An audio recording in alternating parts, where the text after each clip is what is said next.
A ruminant, as they call it, it's the entire function of a ruminant is the actual digestive system.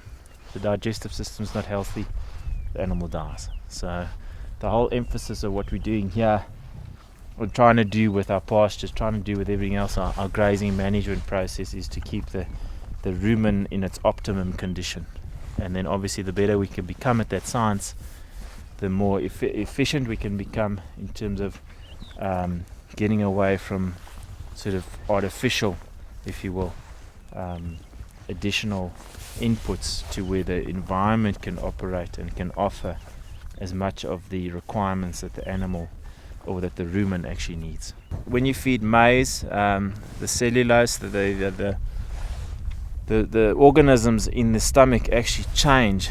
You know, we as humans even, and as well as animals, were never designed to digest grain as such. Birds were designed to digest grain as in terms of that.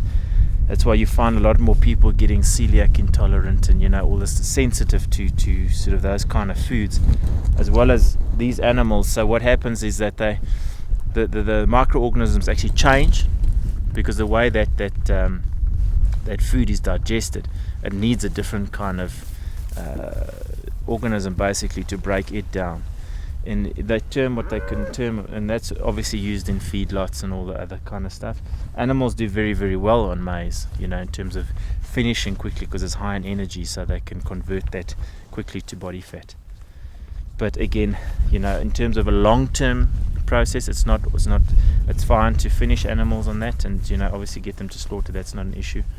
But when you're looking at a long-term sustainability and health of the actual animal, to put it onto that kind of ration doesn't generally do the gut all that good. It can survive, it can do the whole thing, but the long-term effects are obviously not as ideal as what they called, as we spoke about before, with grass-fed beef.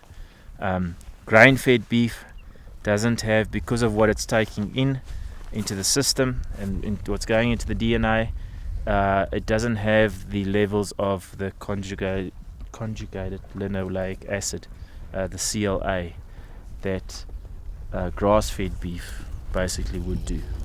So that's the major difference in the kinds of beef. Not that either's right or wrong, it's just in terms of one has more beneficial stuff than the other. So it depends on the consumer, it depends on the person at the end of the day, what they're wanting to take in, what they're wishing to consume, and how they're wishing to look after their own bodies. That would depend on what you're eating.